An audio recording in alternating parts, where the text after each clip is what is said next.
Hello everyone. अब हम लोग बात करेंगे इतिहास के दूसरे चैप्टर के बारे में। आज का चैप्टर है सिंधु सभ्यता। अगर इससे पहले प्रागैतिहासिक संस्कृतियों के बारे में बताया गया है। अगर वो वीडियो नहीं देखे हैं तो आप उसको देख लें, बहुत इम्पोर्टेंट है। तो चलिए शुरू करते हैं। पहले इसके सिनॉप्सिस को देखेंगे, फिर इससे संबंधित जो प्रश्न होंगे उसको देखेंगे। ये बहुत इम्पोर्टेंट है, हर प्रश्न मतलब हर एग्जाम में आने वाले ये प्रश्न इससे संबंधित होते हैं, तो इसको ध्यान से देखें। देखिए, सिंधु घाटी की सभ्यता आज का यही चैप्टर है। प्रथम नगरीय क्रांति हुई थी, इसी को कहा जाता है कि प्रथम जो नगरीय क्रांति हुई सिंधु घाटी की सभ्यता से शुरुआत हुआ था। इसका जो टाइम पीरियड है 2350 बीसी से 1750 बीसी। और ये कहाँ से, तो कार्बन 14 की जो पद्धति थी वही से इसकी गणना करी गई है। सर्वाधिक जो कंकाल मिले हैं इसमें मोहनजोदड़ो से मिले हुए हैं। 4 प्रजातियां ये सिंधु सभ्यता में पाई जाती थी: भूमध्य सागरीय, ऑस्ट्रेलॉयड, अल्पाइन और मंगोलॉयड। इसमें सबसे ज़्यादा जो पाई जाती थी वो है भूमध्य सागरीय। अब हम लोग जानेंगे कि इसकी विशेषता क्या थी। देखिए, नगर नियोजन और जल निकास इसकी सबसे विशेषता थी। नगर नियोजन जो होता था, आप देखे होंगे ग्रिड पद्धति, कि वहाँ जो जितने भी नगर बसते थे वो चारों तरफ से आके 90 डिग्री पे काटते थे। तो ऐसे नगर नियोजन हुआ था, नगरों का विकास हुआ था। अब कुछ नोट पॉइंट देखेंगे इसमें। जैसे चानुदाड़ो एकमात्र ऐसा नगर है जो दुर्गीकृत नहीं था, नहीं तो सभी जितने भी नगर इसमें पाए गए हैं सभी दुर्गीकृत है, मतलब किला बना हुआ था। धौलावीरा से एक साइन बोर्ड मिला हुआ है। साइन बोर्ड ये लिखावट के नमूने हैं। मोहनजोदड़ो से महत्वपूर्ण जो सार्वजनिक स्थल मिला हुआ है वो विशाल स्नानागार है। सिंधु सभ्यता में जो सबसे बड़ा इमारत है, सबसे बड़ी इमारत, वो है आनागार। तो ये क्या क्या कहाँ से मिला हुआ है, हमेशा पूछा जाने वाला ये प्रश्न है। तो इसको देखिए। राजनीतिक स्थिति क्या थी, तो जनतांत्रिक जनतांत्रिक पद्धति पर आधारित थी, मतलब वहाँ डेमोक्रेसी था। जो पीगट था, पीगट महोदय ने कहा है हड़प्पा और मोहनजोदड़ो को जुड़वा राजधानी, सिंधु सभ्यता की ये जुड़वा राजधानी थी। उसकी सामाजिक स्थिति क्या था, तो मातृप्रधान समाज था। उसमें पुरोहित वर्ग था, व्यापारी था, अधिकारी था, शिल्पी, जुलाहे एवं श्रमिक थे। दास प्रथा प्रचलित था। अगर पूछता है कि सिंधु सभ्यता में दास प्रथा था कि नहीं था, तो दास प्रथा प्रचलित था। इसके बाद आगे आर्थिक स्थिति में पहला देखेंगे कृषि को। देखेंगे कृषि में 9 फसलों का जिक्र मिलता है। ये फसलें हैं गेहूं, राई, जौ, मटर, तिल, सरसों, चावल, कपास, अनाज, ये सब है। लकड़ी का हल मिला है वहाँ पे। जो आर्थिक स्थिति में देखेंगे कि लकड़ी का हल से वहाँ खेती हुआ था। इसके बाद कालीबंगा जो प्लेस है, कालीबंगा से जुते हुए खेत के साक्ष्य पाए जाते हैं। बनावली, बनावली से मिला हुआ है मिट्टी के हल। मोहनजोदड़ो, हड़प्पा और लोथल, ये तीनों स्थान से मिला हुआ है अन्नागार, जो सिंधु सभ्यता के हम लोग पढ़ चुके हैं कि सबसे बड़ा इमारत था। कपास की खेती होती थी, इसका मतलब सूती वस्त्र यहाँ पे था। फल जो था तरबूज, खरबूजा, नारियल, अनार, नींबू, केला था। तो ये फल हो गया। इसके बाद हम लोग पशुपालन देखेंगे। पशुपालन में जो पशु थे, बैल, भैंस, भेड़, बकरी, कुत्ते, खच्चर, ये सब। यहाँ गाय नहीं है, ध्यान रखेंगे कि गाय उस टाइम नहीं थी। लोथल एवं रंगपुर से जो है घोड़े की मीण मूर्तियां, मतलब माटी की मूर्ति मिली है। तुरकोटदा से घोड़े के अस्थिपंजर मिले हैं। घोड़े पालने का जो स्पष्ट साक्ष्य यहाँ प्राप्त नहीं होता है कि लोग घोड़े पालते थे, लेकिन अस्थिपंजर मिले हुए हैं। हाथी को पालतू पशु बना दिया गया था। ऊंट की अस्थियां कालीबंगा से प्राप्त होती है। इसके बाद आगे देखेंगे व्यापार एवं वाणिज्य को, कि विनिमय प्रणाली बार्टर सिस्टम पर आधारित था। इसमें बंदरगाह बहुत इंपॉर्टेंट है। कौन कौन बंदरगाह था, जैसे बालाकोट, डाबरकोट, सुतका गेंडोर, सुतका को, मुंडीगाक, मालवान, भगत राव, प्रभास पाटन, ये सब था। इसके बाद लोथल, धौलावीरा, ये सब जो इंडिया में देखते ही हैं। दिलमन, दिलमन जो बंदरगाह था उसकी पहचान आज के बहरीन से हो रही है। आप देखे होंगे गल्फ कंट्री, तो उसमें बहरीन है, तो वहाँ पे है। मनका जो बंदरगाह था आज का ओमान है। तो ये आज का नाम है, ये नया नाम है। अब पहले ये कहाँ से जाना जाता था, तो दिलमन को बहरीन, मनका को ओमान। उद्योग कैसा था, शिल्प कला क्या था, तो नाव बनाने के साक्ष्य मिलते हैं यहाँ पे। चांदी सर्वप्रथम सिंधु सभ्यता में ही प्रयुक्त हुई थी। चांदी मृत्यु नृत्य है ये, नृत्य की मुद्रा में नग्न स्त्री की कांस्य प्रतिमा जो मिला हुआ है मोहनजोदड़ो से मिला हुआ है। मुहर जो था, मुहरे सिल, अधिकांश मुहरे जो है मोहनजोदड़ो से मिला हुआ है। लिपि कैसी थी, तो लिपि जो था भाव चित्रात्मक, लिखने की जो पद्धति थी तो इसको कहते हैं वेस्ट्रोफेदोन। अभी हम लोग पिछले जो वीडियो में पढ़े थे कि लिपि नहीं थी, इसमें लिपि थी लेकिन पढ़ा नहीं गया है, तो वो किसके अंतर्गत आता था, तो हम लोग पढ़े थे प्रोटो हिस्ट्री के बारे में कि ये जो था आद्य ऐतिहासिक काल में आता था सिंधु सभ्यता। तो वही लिपि जो थी भाव चित्रात्मक लिपि है। धार्मिक स्थिति, यज्ञ से लोग परिचित थे। कालीबंगा से अग्नि वेदिका मिला हुआ है।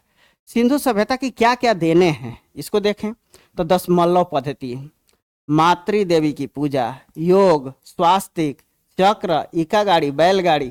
देखे होंगे कुछ लोग स्वास्तिक बनाते हैं तो ऐसे है, ये आज के पैटर्न में ऐसे बनाया जाता है, पहले ऐसे भी बनाया जाता था। मतलब कि ये दोनों सिंधु सभ्यता में पाया जाता है। ये दोनों प्रकार के स्वास्तिक सिंधु सभ्यता में थे। अब सिंधु सभ्यता में क्या क्या प्राप्त नहीं हुआ, तो मंदिर नहीं था, गाय नहीं था, और रंग में कौन सा रंग नहीं था, तो नीला रंग नहीं था। तो सिंधु सभ्यता का ये रंग हो गया कि क्या क्या प्राप्त नहीं हुआ है। इसके बाद देखेंगे सिंधु सभ्यता का विस्तार कहाँ कहाँ तक था, तो उत्तर, ऊपर में उत्तर होता है, नीचे में दक्षिण। तो मांडा, मांडा उत्तर में मांडा से लेके दक्षिण में दायमाबाद तक, पूरब में आलमगीरपुर से लेके यहाँ सुतका गेंडोर तक। ये जो दायमाबाद है देखिएगा गोदावरी नदी के तट पे बसा हुआ है। ये आलमगीरपुर जो है हिंडन नदी है, मांडा चेनाव है, और सुतका गेंडोर जो है दासक नदी है। तो ये सब नदियों के तट पे बसे हुए हैं। तो कुछ स्थल है जिसको देखते हैं कि कौन कौन खोज करता है और किस नदी पे है। जैसे कालीबंगा, कालीबंगा को अमलानंद घोष ने खोजा था और ये घग्घर नदी पे है। लोथल, कालीबंगा कहाँ है, तो राजस्थान में है। लोथल गुजरात में है, रंगनाथ राव ने खोजा था और ये भोगवा नदी पे है। बनावली कहाँ है, तो इसको ये हरियाणा में है, और सरस्वती नदी पे है, आर.एस. बिष्ट ने खोजा था। धौलावीरा को कौन खोजा था, तो बीबी लाल और आर.एस. बिष्ट ने। रंगपुर कहाँ है, तो गुजरात में ही है, रंगनाथ राव ने खोजा था मादर नदी पे। तो आप कमेंट करके बताएंगे कि हड़प्पा किस नदी के किनारे है और मोहनजोदड़ो का खोज किसने किया। अब देखिए ये चल रहा है, अभी सीरीज चल रहा है क्वेश्चंस का। ये यूपी पीसीएस आरओ बीपीएससी 17वीं हो 71वीं हो, बीपीएससी टीचर, बिहार एसआई, ये सबके लिए बहुत इम्पोर्टेंट है, सबके लिए ये बहुत महत्वपूर्ण है। अब हम लोग देखेंगे इसके क्वेश्चंस को कि क्वेश्चंस हड़प्पा सभ्यता से कैसे पूछे जाते हैं, इसको देखते हैं। शुरू करते हैं। पहला क्वेश्चन, हड़प्पा संस्कृति के स्थल एवं उनकी स्थितियों के संबंध में कौन सा युग्म सही नहीं है, इसको देखेंगे। यहाँ पर लिखा हुआ है कौन सही नहीं है। देखिए आलमगीरपुर उत्तर प्रदेश में है, अभी हम लोग पढ़े कि है। बनावली हरियाणा में, अभी पढ़े। दायमाबाद महाराष्ट्र में, अभी पढ़े। राखीगढ़ी कहाँ है, हरियाणा में है। तो यही इसका आंसर हो जाएगा। तो अगला देखते हैं। एक उन्नत जल प्रबंधन व्यवस्था का साक्ष्य प्राप्त हुआ, ये कहाँ से हुआ था, तो धौलावीरा से। आलमगीरपुर कहाँ है, इसका लोकेशन देखेंगे। कालीबंगा से क्या मिला, लोथल से क्या मिला, इसको सबके बारे में जानेंगे। लेकिन इसका जो आंसर होगा ये आलमगीरपुर जो था हिंडन नदी के किनारे था और ये उत्तर प्रदेश में पड़ता है। कालीबंगा कहाँ है, लोथल जो है गुजरात में है। कालीबंगा जो है हम लोग अभी देखे थे राजस्थान में। अगला क्वेश्चन देखते हैं। निम्नलिखित में से कौन सा युग्म सुमेलित नहीं है, कौन सा नहीं है। देखिए हड़प्पा का खोज किसने किया था, तो दयाराम साहनी ने। लोथल का किसने किया था, तो रंगनाथ राव जो अभी पढ़े थे एस.आर. बिष्ट ने। सुरकोटदा का जे.पी. जोशी ने। धौलावीरा का कौन किया था, तो अभी हम लोग पढ़े थे बीबी लाल को और एस.आर. बिष्ट को, दोनों मिल के करे थे। तो यही आपका आंसर हो जाएगा। अगला, हड़प्पा संस्कृति में निम्नलिखित सभ्यताओं में से कौन सी सिंध में अवस्थित है? तो हड़प्पा देखेंगे ये पंजाब में है, मोहनजोदड़ो सिंध में है, चन्हुदड़ो सिंध में है, ये सुरकोटदा जो है ये कराची के साइड में है। तो 2 और 3 आपका आंसर हो जाएगा, ऑप्शन बी होगा। स्थापित सिंधु नदी घाटी सभ्यता जिन नदियों के तट पर स्थित है, बसी है, वह कौन सी है? तो देखिएगा कि कौन कौन सिंधु घाटी में बसा हुआ है। तो गंगा है तो नहीं है, मतलब 4 ऑप्शन तो ऐसे ही कट गए। कौन कौन है? झेलम है, चेनाब है, सिंधु, ये 1, 2 और 3 है। सिंधु घाटी सभ्यता, सिंधु घाटी संस्कृति वैदिक सभ्यता से भिन्न थी। क्यों भिन्न थी? तो इसमें देखेंगे कि इसके पास विकसित शहरी जीवन की सुविधाएं थी, सही है। इसके पास चित्रलेखा थी, सही है, लिपि तो थी ही। इसके पास लोहे और रक्षा शस्त्रों के ज्ञान का अभाव था, सही बात है, ज्ञान उस टाइम लोहा का खोज नहीं हुआ था। तो ये चारों सही है इसमें। अगला क्वेश्चन देखते हैं, निम्नलिखित में से कौन से लक्षण सिंधु सभ्यता के लोगों का सही चित्रण करता है? तो उनके विशाल महल और मंदिर होते थे, नहीं, मंदिर अभी पढ़े हैं कि मंदिर नहीं होते थे। देवी देवताओं दोनों को पूजा करते थे, तो करते थे। वे युद्ध में घोड़ा द्वारा खींचे गए रथों का प्रयोग, इसका साक्ष्य नहीं है, तो ये केवल 2 हो जाएगा, यहाँ यही आपका आंसर हो जाएगा। अगला क्वेश्चन देखते हैं, निम्नलिखित में से कौन से कथन सही है? सही ढूंढना है।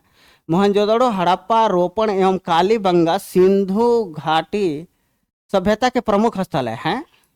तो आप कमेंट करके बताएंगे रोपण कहाँ है, रोपण का क्या स्थल है, किस राज्य में पड़ता है रोपण। हड़प्पा के लोगों ने सड़कों तथा नालियों के जाल के साथ नियोजित शहरों का विकास किया था। हड़प्पा के लोगों को धातुओं के उपयोग का पता नहीं था।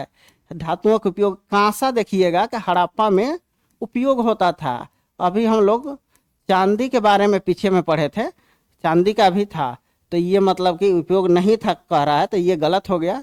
तो 1 और 2 इसका आंसर हो जाएंगे। इसके बाद सिंधु घाटी सभ्यता गैर आर्य थी, क्यों थी? तो वो नगरीय सभ्यता थी, लिपि तो थी ही, सब में थी, खेतिहर अर्थव्यवस्था ही तो होगा नहीं, नर्मदा घाटी, तो क्या होगा? वह नगरीय सभ्यता थी, ये इसी से गैर आर्य थी।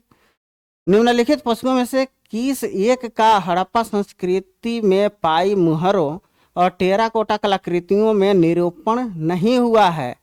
तो किसका नहीं हुआ है? तो अभी हम लोग पढ़े गाय का, हाथी था, गेंडा था, बाघ था, ये तीनों था। इसके बाद अगला क्वेश्चन देखते हैं, सुमेलित करना है कि कौन सा स्थल कहाँ है। तो ये देखिए, मांडा कहाँ है? अभी हम लोग पढ़े थे जम्मू कश्मीर में है। दायमाबाद कहाँ है? महाराष्ट्र में है। कालीबंगा कहाँ है? तो राजस्थान में है। राखीगढ़ी कहाँ है? हरियाणा है। उसको ABCD करके सजाना है, तो उसमें ऑप्शन आपको मिल जाएगा 1 2 3 3। अगला देखते हैं, अगला जो क्वेश्चन है वही है, सुमेलित कीजिए प्राचीन स्थल और पुरातत्वीय खोज क्या क्या है। तो लोथल से क्या मिला है, कालीबंगा से क्या मिला हुआ है, धौलावीरा से क्या मिला है, और बनावली से क्या मिला हुआ है। तो हल मिला हुआ है कहाँ से? लोथल से। इसके बाद धौलावीरा क्या है? गोदीबड़ा है। कालीबंगा से क्या मिला हुआ है? बनावली से मिला हुआ है ये, और कालीबंगा से मिला हुआ है एक शिलालेख मिला हुआ है। तो इसमें भी ABCD करके था, तो उसको ये देख लेंगे। तो बस यही सब आज का क्वेश्चन है। तो आप लोगों को बहुत बहुत धन्यवाद।